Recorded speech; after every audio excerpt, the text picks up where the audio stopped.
Welcome to my YouTube channel guys. आज का जो हमारा टॉपिक है फिशर्स जेड टेस्ट। इसके दो टॉपिक हैं, testing the significance of the correlation coefficient, testing the significance of difference between two independent correlation coefficient. हम दोनों टॉपिक इसी वीडियो में कवर कर लेंगे। अब जो हमारा जो फर्स्ट टॉपिक है testing the significance of the correlation coefficient, ये हमने पहले भी किया है टी टेस्ट में, लेकिन अब जेड टेस्ट भी इसमें अप्लाई करेंगे। लेकिन जेड टेस्ट कब अप्लाई करते हैं वो हम क्वेश्चन में देखेंगे, क्योंकि हमें ये क्वेश्चन में पता होना चाहिए एग्जाम के अंदर किसके अंदर टी टेस्ट लगेगा या जेड टेस्ट। अब इसका जो फॉर्मूला है वो हम मोड लगा रहे हैं, अगर नेगेटिव में आए तो वो नेगेटिव में ना रहे। सबसे पहले जेड आर निकालेंगे, उसके बाद माइनस करेंगे जेड पी और फिर स्टैंडर्ड एरर ऑफ जेड। ये जो जेड आर है वो कैसे निकलेगा, 1 + r 1 - r, लोग लगाना है इसके अंदर।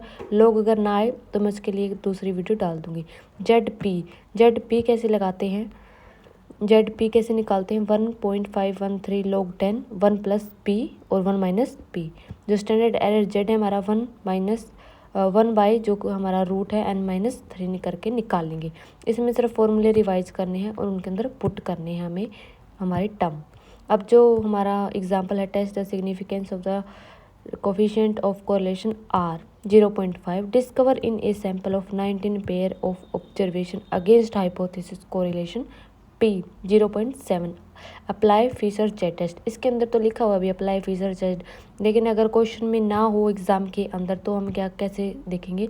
इसके अंदर जो हमारी रो है 0.7 जो हमें दी गई है वो टी टेस्ट के अंदर कभी नहीं दी जाती, वहाँ हम =0 मानते हैं H0 को, लेकिन इधर जो हमारी P है वो दी जाएगी और H0 जब हम निकालेंगे तो उसे मानेंगे P = 0.7।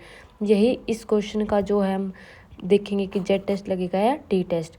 टी टेस्ट जब होता था तो उधर हमें P की वैल्यू जो रो है हमारा population of correlation of coefficient, इसकी वैल्यू नहीं होती, यहाँ होती है जेड टेस्ट के अंदर।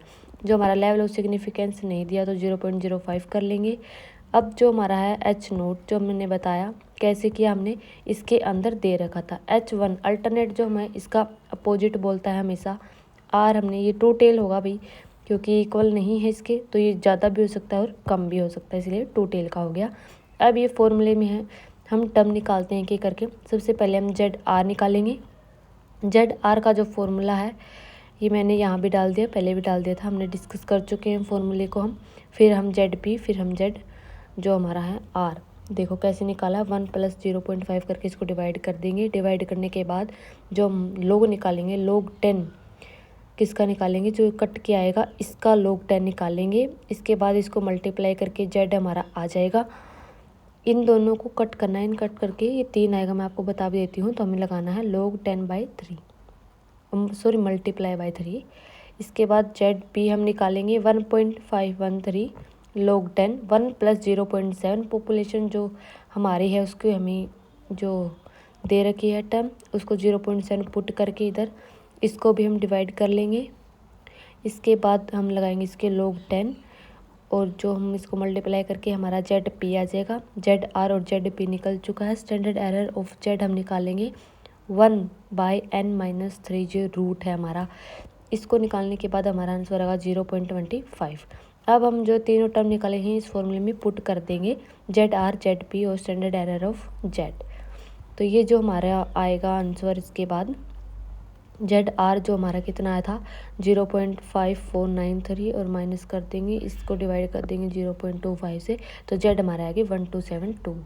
तो अब हम देखेंगे कि जो हम जेड की वैल्यू कैसे चेक करते थे जब हम पहले लार्ज सैंपल करते थे, वैसे ही बिल्कुल सेम हमें यहाँ करना है। सॉरी 5% था, मैंने 1% डाल दिया। टोटल की वैल्यू 1.96 ही होगी, ये हमारी एक्सेप्ट हो गई है जो स्टेटमेंट दी गई थी, यानी कि जो 0.7 थी वो पी के == थी। अब हमारा second topic, testing the significance of difference between two independent correlation coefficient, यानी कि जैसे हम पहले वाले में करते थे एक का, अब ये हमें 2 सैंपल दिए जाएंगे जैसे, और उन दोनों का हमें डिफरेंस चेक करना है। तो वही फॉर्मूला देखेंगे, पहले फॉर्मूले को समझने के बाद हम उसमें वैल्यू पुट करेंगे और हमारा आंसर आ जाएगा सिंपली। बिल्कुल ईजी हैं ये जो टेस्ट हैं सारे भी, बस इनके अंदर क्या है कि हमें फॉर्मूले रिवाइज होने चाहिए। तो हमारा फॉर्मूला यहाँ पे ये रहने वाला जेड मोड को निकालने का जो जेड हमारा निकलेगा इस फॉर्मूले से, इसमें Z1 निकालेंगे पहले, फिर Z2, फिर standard error Z1 minus Z2। तो Z1 का जो फॉर्मूला और Z2 का फॉर्मूला बिल्कुल सेम है। इसके अंदर सिर्फ 1 और 2 का फर्क है। Z1 निकाले तो 1 R1 प्लस R1, जैसे Z2 में 1 प्लस R2, 1 माइनस R2 ऐसे करेंगे। और स्टैंडर्ड एरर जो हमारा standard error of Z1 minus Z2 जो है हमारा, इसका भी बिल्कुल लीजिए 1n-3 plus n1 n2 minus 3। इसे हमें क्वेश्चन से समझते हैं। The following data give sample size and correlation coefficient, test the significance of the difference between the using Fisher Z test. इसके अंदर हमें कैसे पता चलेगा कि भाई जेड टेस्ट लगाना है, इसके अंदर हमें डिफरेंस निकालना है। कोरिलेशन ऑफ कोफिशिएंट का डिफरेंस हमने अभी तक कहीं नहीं निकाला, तो इसकी ये पहचान है कि डिफरेंस जहाँ जाएगा कोरिलेशन ऑफ कोफिशिएंट का, वहाँ जेड टेस्ट लगेगा। ये क्वेश्चन के अंदर दे रखा है हमें, वैल्यू ऑफ आर की भी दे रखी, यानी हमारे पास 2 सैंपल है, तो यहाँ कौन सा लगेगा, डिफरेंस वाला लगेगा। तो N1 N2 R1 R2 हम निकाल लेंगे। H0 हम वो करेंगे P1 इज इक्वल P2 की, यानी कि यहाँ हम H0 को जो हमारी नल हाइपोथेसिस है उसको हम इक्वल मानेंगे, अल्टरनेट इसका अपोजिट हो जाएगा। इसके अंदर P हमें नहीं दे रखा, ये बात देख लो, इसीलिए हमें P1 इज इक्वल P2 के हम इसको कर रहे हैं, ठीक है। तो 1.153 जो log 10 लगाना है वही, फिर इसके अंदर R की वैल्यू डालेंगे 1 प्लस 0.87 1 माइनस 0.87। इसको हम फिर उसी तरह से जैसे पहले log 10 14.38 के लगा देंगे, जो वैल्यू आएगी उसको हम मल्टीप्लाई कर देंगे, हमारा Z1 आ जाएगा। इसी तरह हम Z2 को निकाल लेंगे, जहाँ R1 की वैल्यू तो वहाँ R2 की वैल्यू ले लेंगे, उसके बाद हमारे Z2 भी आ जाएगा। Z2 कैसे आएगा, जैसे 1 पॉइंट जो हमारे R की वैल्यू थी 2 की 0.56, तो 0.56 को हम यहाँ डाल देंगे। इसको हम कट करके log 10 3.545 के हमारा log लगेगा। इधर जो वैल्यू आएगी हमारी वो मैंने डायरेक्ट ले दी ताकि हमारा टाइम वेस्ट ना हो। 0.5 ये हो जाएगा ऐसे। अब हम निकालेंगे standard error Z1 minus Z2। ये बिल्कुल ईजी है, ये कैलकुलेशन है, सिंपल कैलकुलेशन है हमारी। ये हमारा आंसर आ जाएगा 0.781 standard error of Z1 minus Z2 का। अब हम इसकी वैल्यू जो हमारे पास तीनों वैल्यू आ चुकी हैं जो हमें फॉर्मूले के लिए चाहिए, अब हम इन तीनों को वहाँ पुट कर देंगे, ठीक है। तीनों जो वैल्यूज़ हैं हमारी, जैसे Z1 माइनस Z2 था तो और डिवाइड में क्या था, standard error of Z1 minus Z2, तो इसकी जो वैल्यू है 0.781 आ गई हमारे पास। इसी वैल्यू को हम नीचे डालेंगे और उन दोनों की वैल्यू को हम वहाँ डाल देंगे।